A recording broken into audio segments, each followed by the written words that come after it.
Assalamualaikum warahmatullahi wabarakatuh. Jumpa lagi anak-anak dengan pelajaran IPA. Nah, untuk kali ini kita akan belajar mengenai materi yang berkaitan dengan materi yang sudah Ibu jelaskan kemarin, yaitu efek rumah kaca. Karena efek rumah kaca menyebabkan perubahan suhu dan iklim. Nah, kita kan sekarang ini lagi merasakan kadang panas, tiba-tiba hujan. Nah, maka dari itu, efek rumah kaca itu menyebabkan terjadinya pemanasan global. Nah, apa itu pemanasan global? Pemanasan global adalah peristiwa meningkatnya suhu rata-rata pada lapisan atmosfer dan permukaan bumi. Gejala terjadinya pemanasan global dapat diamati dan dirasakan, misalnya terjadinya pergantian musim yang tidak bisa diprediksi. Nah, ini seperti saat sekarang ini ya, nanti pagi kita masih panas, tiba-tiba nanti hujan. Kemudian sering terjadi angin puting beliung, banjir dan kekeringan di wilayah yang tak biasa mengalaminya, dan terumbu karang yang memutih. Nah, di berita-berita juga banyak ya banjir yang terjadi di wilayah yang tidak biasa dialami. Kemudian, nah ini materi yang kemarin kita bahas. Penyebab pemanasan global adalah efek rumah kaca. Poin utama penyebab pemanasan global yaitu efek rumah kaca. Efek rumah kaca terjadi akibat panas yang dipantulkan oleh permukaan bumi terperangkap oleh gas-gas di atmosfer, sehingga tidak dapat diteruskan keluar angkasa, melainkan dipantulkan kembali ke permukaan bumi. Nah, ini proses terjadinya efek rumah kaca kemarin ya. Sinar matahari terpancar, kemudian ada yang dipantulkan kembali. Nah, penyebab pemanasan global lainnya yang itu ada pencemaran laut. Lautan dapat menyerap karbon dioksida dalam jumlah yang besar. Akan tetapi, akibat pencemaran laut oleh limbah industri dan sampah, laut menjadi tercemar, sehingga banyak ekosistem di dalamnya yang musnah, yang menyebabkan laut tidak dapat menyerap karbon dioksida lagi. Kemudian, penyebab lainnya ada penebangan dan pembakaran hutan. Penebangan dan pembakaran hutan sangat berdampak buruk karena hutan dapat menyerap karbon dioksida di atmosfer. Penyebab lainnya mencairnya es di kutub. Permukaan es berwarna putih dapat memantulkan lebih dari 60% sinar matahari. Akan tetapi, jika semakin banyak es yang mencair, maka sinar matahari tidak dipantulkan seperti sebelumnya, karena lautan hanya dapat memantulkan sinar matahari per 10-nya saja. Jadi penyebab pemanasan global juga sebagian besar penyebab terjadinya efek rumah kaca. Nah, faktor lainnya yang menyebabkan terjadinya pemanasan global. Yang pertama, emisi CO2 yang berasal dari pembakaran bahan bakar fosil sebagai pembangkit tenaga listrik. Kemudian, emisi CO2 yang berasal dari pembakaran gasolin sebagai bahan bakar alat transportasi. Kemudian nomor 3, emisi metana dari hewan, lahan pertanian, dan dari dasar laut Arktik. Nah, itu ada emisi metana dari hewan atau kotoran hewan, itu juga faktor penyebab terjadinya pemanasan global. Kemudian deforestation atau penebangan liar yang disertai dengan pembakaran lahan hutan.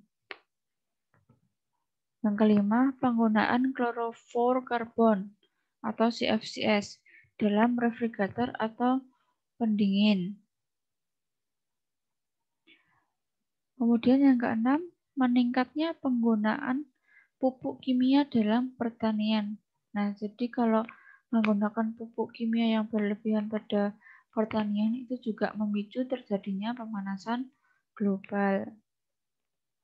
Kemudian dari pemanasan global itu akan berdampak ke beberapa aspek. Nah, yang pertama terhadap hewan dan tumbuhan. Nah, pada hewan dan tumbuhan itu menjadi makhluk yang akan terkena dampak pemanasan global. Apa dampaknya? Hewan dan tumbuhan tidak dapat beradaptasi, itu maka akan punah. Kepunahan spesies organisme akan mengurangi keanekaragaman hayati. Jika banyak organisme yang punah, maka ekosistemnya menjadi tidak stabil. Jadi, jika pemanasan global itu terjadi, hewan yang tidak dapat beradaptasi itu akan punah, sehingga nanti keanekaragaman hayati kita akan berkurang. Nah, dampak lainnya yaitu terhadap perubahan cuaca dan iklim. Itu antara lain berupa gunung-gunung es akan mencair dan akan lebih sedikit es yang terapung di lautan.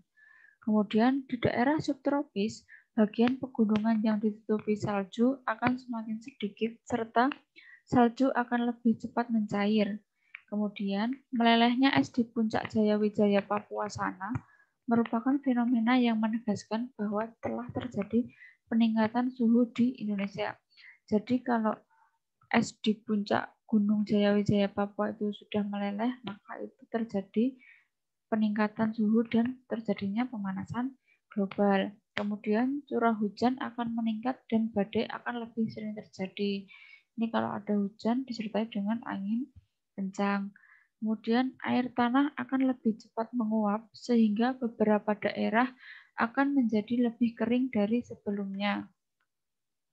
Angin akan bertiup lebih kencang dengan pola yang berbeda-beda, sehingga terjadi angin puting beliung yang lebih besar dari biasanya. Kemudian pola cuaca menjadi tidak terprediksi dan lebih ekstrim. Terjadi hujan ekstrim ataupun kekeringan ekstrim di berbagai wilayah. Ini tadi pemicu adanya banjir ya di berbagai wilayah yang tidak biasanya terjadi. Nah, dampak lainnya yaitu kenaikan permukaan laut.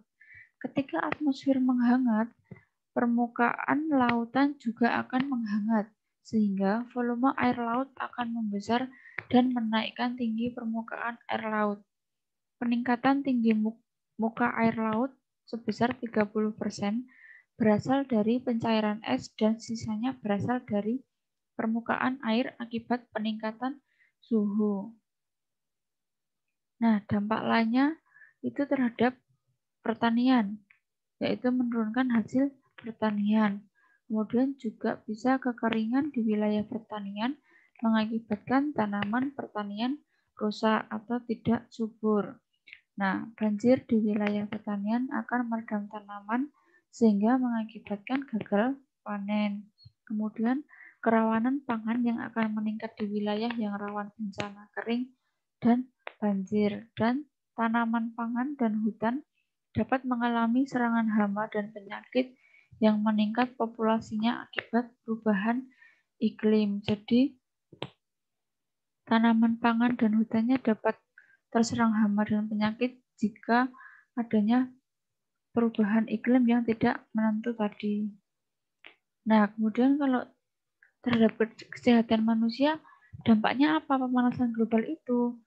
Yang pertama, meluasnya penyebaran penyakit, sebagai contoh demam berdarah ataupun malaria yang disebabkan oleh nyamuk. Kemudian meningkatnya kasus orang meninggal akibat penyakit yang dipicu oleh cuaca panas, misalnya stres, stroke, dehidrasi, jantung, dan ginjal. Kemudian meningkatnya kasus alergi dan penyakit pernafasan karena udara lebih hangat memperbanyak polutan seperti spora jamur dan serbuk sari tumbuhan. Ini akan mengganggu sistem pernafasan, kemudian kasus alergi dapat meningkat. Selanjutnya ada meningkatnya penyakit infeksi yang semula menginfeksi hewan, kemudian juga dapat tertular ke manusia. Contohnya ada flu burung dan flu babi yang selama ini kita pernah dengar beritanya. Nah, untuk dampak pemanasan globalnya itu ke mengubah perilaku diri, yaitu meluasnya penyebaran penyakit, sebagai contoh penyakit demam berdarah atau DBD. Kemudian atau tadi ya, meningkatnya kasus orang meninggal akibat sakit stres, stroke, ataupun dehidrasi. Hal ini sama dengan dampak terhadap manusia ya, jadi mengubah perilaku diri karena terjadi beberapa penyakit dan alergi, maka kita harus merubah perilaku diri. Nah, kemudian untuk mengubah perilaku diri kita harus melakukan penghematan listrik, menanam pohon di mungkin kota-kota besar, dan juga mengurangi penggunaan kendaraan bermotor. Itu apabila kita berpergiannya tidak terlalu jauh ya tidak usah memakai motor, kita bisa jalan kaki ataupun sepeda dengan agar kita juga bisa berolahraga.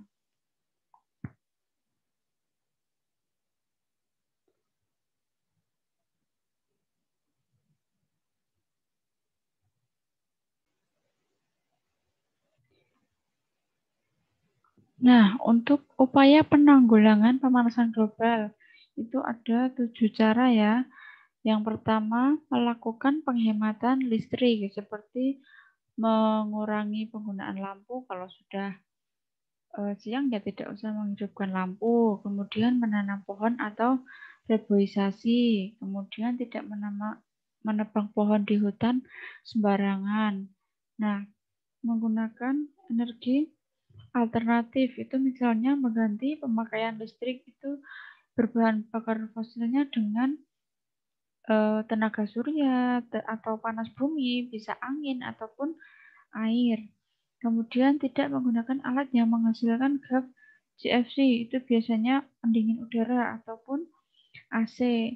Dan yang keenam, mengurangi penggunaan kendaraan bahan bakar fosil.